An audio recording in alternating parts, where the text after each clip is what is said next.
Class 12 unit 1 semester 3 মহাসঞ্চালন তত্ত্ব বাণী সংশোধনে যে 12 ক্লাসের সেমিস্টার 3 কানহাইলাল মণ্ডল ও অলোকনাথ ঘোষ যা 85 পর্যন্ত প্রশ্ন বলেছে, আজকে 86 প্রশ্ন। আগে টেক্সটটা দেখে নিই যে জলবায়ু ও মহাসঞ্চালন পৃথিবীর কোনো এক অঞ্চলে বিভিন্ন ভূতাত্ত্বিক যুগে বিভিন্ন জলবায়ুর সম্মুখীন হয়, যেমন উত্তর আমেরিকা ও কার্বনিফেরাস যুগে কয়লা থেকে বোঝা যায়। এটি একসময় উষ্ণ আর্দ্র জলবায়ু অঞ্চল অন্তর্গত ছিল।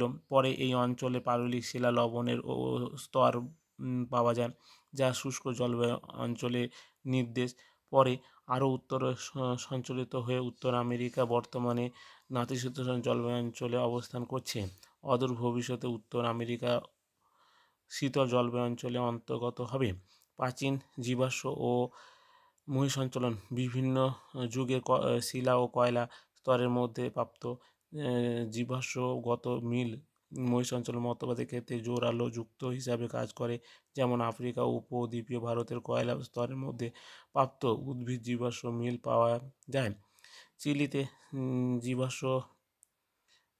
জীবিত ক্যাঙ্গারু ও জীবাশ্ম, দক্ষিণ আফ্রিকা উপদ্বীপীয় ভারতের শিলাস্তরে প্রাপ্ত ক্যাঙ্গারু জীবাশ্ম দক্ষিণের মহাদেশগুলি একত্রে থাকার ইঙ্গিত বহন করে। আফ্রিকার উপকূলে পশ্চিম অংশ, আমেরিকার পূর্ব উপকূলে দীর্ঘদিন বিভিন্ন উদ্ভিদ ও প্রাণীর সাদৃশ্য পাওয়া যায়। এবার এখান থেকে কিছু প্রশ্ন দেখো। উত্তর আমেরিকা বর্তমানে নাতিশীতোষ্ণ অঞ্চলে অবস্থিত হলেও সেখানে জলবায়ু অঞ্চল রয়েছে। এ থেকে বোঝা যায় অঞ্চলটি একসময় যে জলবায়ু, তাহলে উত্তর কিন্তু ক্রান্তীয় জলবায়ু।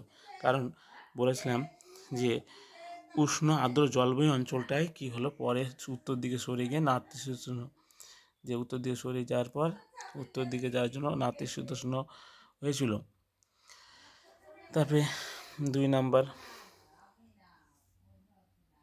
নাম্বার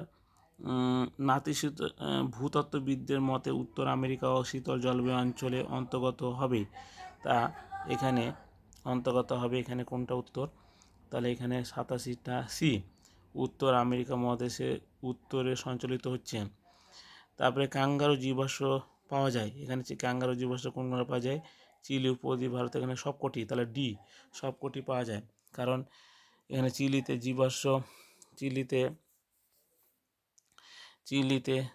জীবাশ্ম ক্যাঙ্গারু, তারপরে জীবাশ্ম দক্ষিণ আফ্রিকায় উপদ্বীপীয় ভারতে এগুলোতে পাওয়া যায়।